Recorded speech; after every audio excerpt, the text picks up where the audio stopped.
Ever heard of Archimedes saying, "Give me a lever long enough and a place to stand and I'll move the world"? This is the essence of leverage points in systems thinking. In the ancient city of Syracuse, Archimedes, the brilliant Greek mathematician, demonstrated the power of the lever.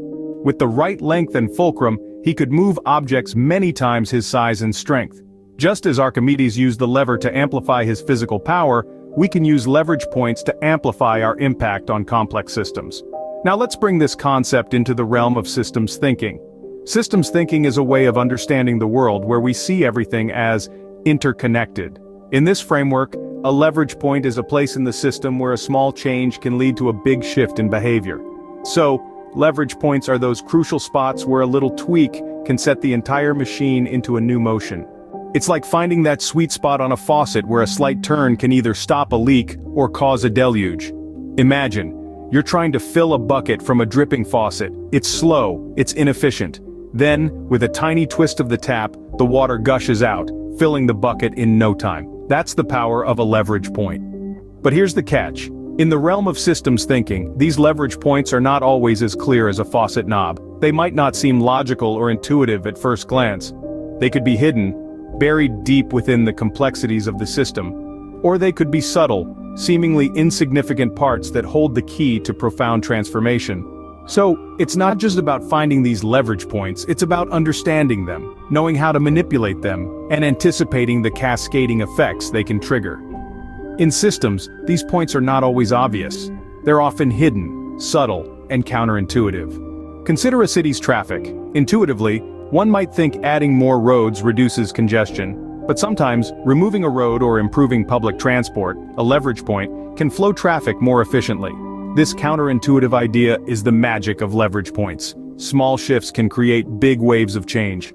Now let's take a walk in the woods. In environmental conservation, we often focus on planting new trees. But what if the leverage point was not in the soil but in the minds of the local communities?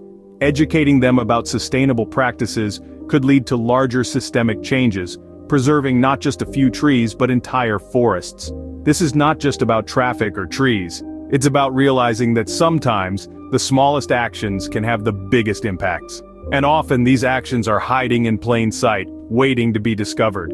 The power of leverage points lies in their ability to achieve outsized impacts with minimal interventions. Identifying and acting on leverage points can be transformative, but it requires deep understanding, intuition, and sometimes, a bit of trial and error. It's like being a detective on a quest, seeking out those hidden spots where a gentle nudge can set off a cascade of change. And when you find them, it's as if you've discovered a secret key, a way to unlock a system's potential for transformation. Just as Archimedes imagined moving the world with a long enough lever, the power of leverage points allows us to cause significant shifts in systems with minimal interventions. It's about finding that sweet spot, that perfect balance, where a slight adjustment can create a ripple effect of change, whether it's in traffic flow, environmental conservation, or any other complex system. Thanks for joining us on this exploration of leverage points in systems thinking. If you're inspired to find those sweet spots in systems around you, give us a thumbs up, share, and don't forget to subscribe for more systemic insights. Keep probing, keep thinking, and until next time, stay curious.